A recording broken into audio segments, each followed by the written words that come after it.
So I want to talk to you this evening about the power of rituals. And not only just the power of rituals that most of us experience during a holiday or during a special celebration or a sacred moment, but I want to talk about the power of rituals to bring spirituality into our everyday life. And I'm talking about everyday life, finding ways to layer it with meaning by taking a look at those tasks that you do every single day and finding a way to infuse them with presence and love. So it's all about merging the sacred with the mundane in your everyday life. And in a way that they can intermingle and they can uplift you and expand you and support you in growing. For me, cooking, sometimes when I have a lot of space and time to do it, can be one of those ways that I can really fall into the sacred and my love for being with the task itself, but drawing me also at the same time fully into the present moment. I had an experience of this over the past holidays where my family and I got together and we created together this Russian, Polish, Swedish traditional brunch. And if you can imagine, one of the things, in addition to borscht and pickled herring and little toasts with salmon on it, was a dish called herring under a fur coat. I know, don't judge it so much right away. It is a little bit unappetizing if you think about the title, but I'm going to talk more about it. But as we got together to create this beautiful salad, there were all these layers. And as I cooked the potatoes and the carrots and shredded the beets and chopped the salted herring and the dill and the eggs, I was completely pulled into a mindful, deep experience of my senses. And not only that, my daughters and my sister and my niece and my nephew, we all gathered around and we created this experience together. So there was so much joy and laughter. There was a lot of talk about past culinary family experiences that may or may have not been very tasty. My sister really brought us into a lot of laughter when she talked about how she doesn't find cooking to be a deep ritual, but recently she had a box of mac and cheese, and instead of having milk in the house, she had yogurt, so she made it with yogurt. And my niece and nephew really did attest that did not bring them an experience of the divine. It was a little bit icky, if you will. But we had such a good laugh. And by the time we sat down to our brunch feast, we could taste within the food all of that joy and laughter and present moment experience that had been infused into it. And so, by the way, herring under a fur coat. The fur coat that covers the herring is actually chopped eggs, in case you were wondering. So it's not as gross as maybe you thought to begin with. But the point of it all is that cooking becomes this ritual with meaning. This place where time begins to stand still and you become fully present to the task at hand. All of your senses can become engaged, from the feel of the slippery shredded beets to the sound of the knife on the wood chopping board to the fragrance of the herbs as you assemble the dishes. And your awareness is pulled into that deeper sense of love and joy and of just being. So when we have a dedicated spiritual practice, then it serves, God serves, Spirit serves you and others through that practice. It becomes a portal, a gateway of sorts for that energy of the divine to move out into the world.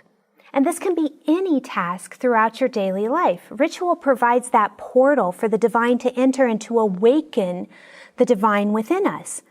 You know, our world today can be a bit spiritually malnourished, if you will. Maybe you, like I am, yearning in our life experience for meaning, yearning for that which puts you in touch with that deeper part of yourself, that puts you in touch with your heart.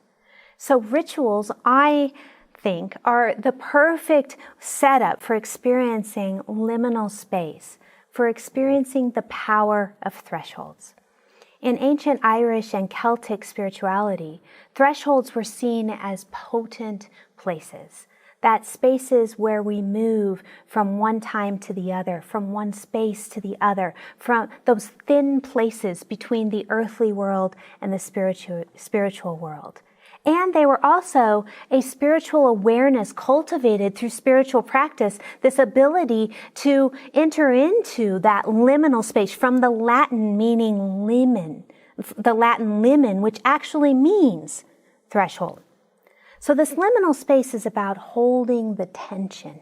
It's about embracing the ascents as well as the descents, the ebbs and the flows, the tears as well as the successes and the triumphs. Philip Sheldrake writes that the Celtic people had a fascination for the spiritual quality of boundary places. And living on boundaries often symbolized that state of liminality, that invitation of liminality, of living literally and spiritually on the margins, between the worlds, the material world and the spiritual world. In Celtic spirituality, it was also one of the most amazing spiritualities to experience the holy in everything, both the material and the immaterial. In his book, The Power of Ritual, Casper ter Kuile, and I hope I'm pronouncing that correctly, describes 4 levels of connection that are rooted in the world's wisdom traditions. And those levels evolve through our practice of ritual. And those are connecting with yourself, connecting with others, connecting with the natural world, and connecting with the transcendent. And he says that each layer strengthens the others so that we can feel a sum total of connection through the power of ritual. So I invite you to take a look at your life, to do a little inventory, to begin to look at those places throughout your day where you can pause and infuse meaning and an intention to open to God's presence right there within you and around you.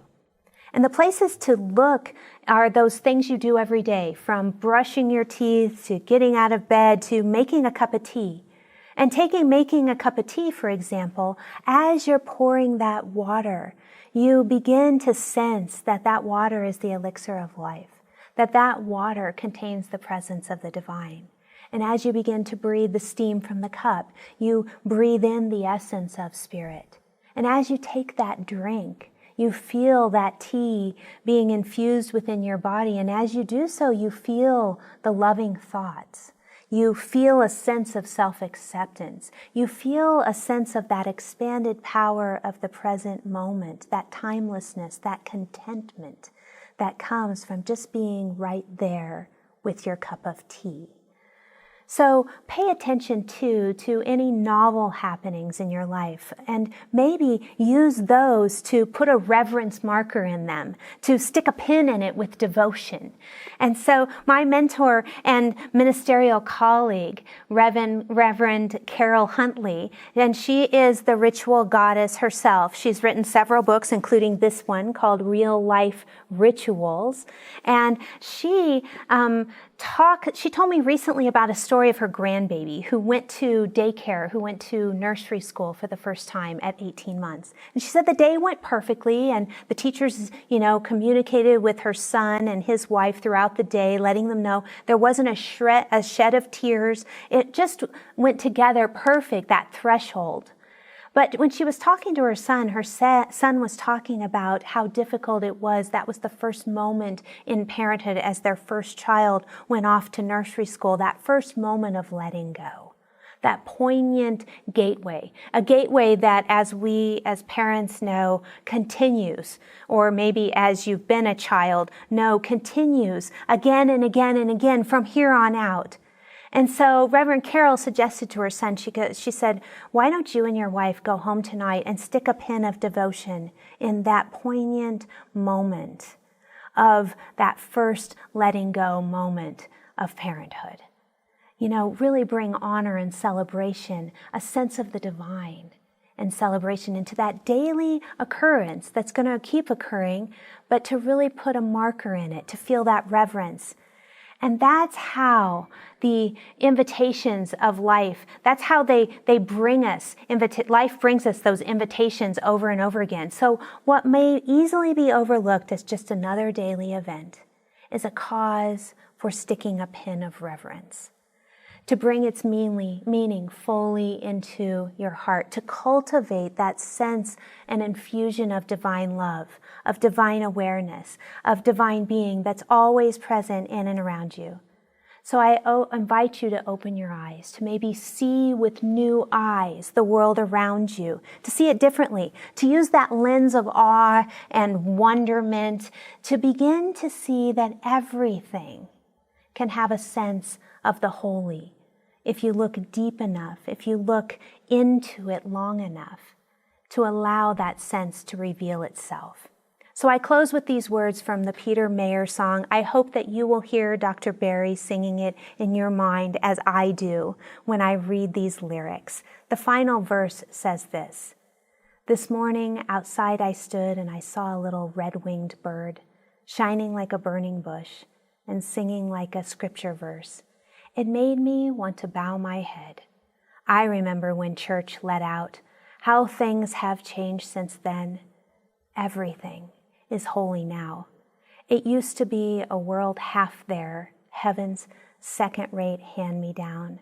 But I walk it now with a reverent air, 'cause everything is holy now." May you begin to find the holy infused within your daily life and sense that indwelling presence of God in every single thing, including you. So let's just take a moment to center ourselves in a feeling of peace. As we think about that morning that we wake up and we sit in our favorite chair, and we see the snow falling softly outside, and we just allow ourselves to sink in, to appreciate the quiet, to understand that feeling of peace that comes from a connection to the divine. We just allow that feeling of softness, of quiet, of understanding to be who we are in this moment. And we understand it is that connection, it is our personal connection to God and to all that is good in our world and surrounding us at all times. And so we allow this feeling to be one of support and acknowledgement to ourselves, by ourselves, of kindness, allowing our judgments to just slip away, as we simply know that our divine nature is the divine nature of all other beings as well. We allow that quiet and that peace to just be what we think and how we feel and what we place into the world for others. We allow any judgments to simply dissolve like the snowflake hitting our nose. Just melts away. And we allow that feeling of kindness, that feeling of love and light to take over our own being, and we send that out to the world. So I accept this prayer today. I give thanks for the opportunity to just be in the quiet, to be in that peaceful place where we know that all is well, where we know that we are loved, and we allow ourselves to love not only ourselves, but each other. And in this spirit of gratitude for today, I release this word to the law, knowing it is manifest and it is done, and so it is.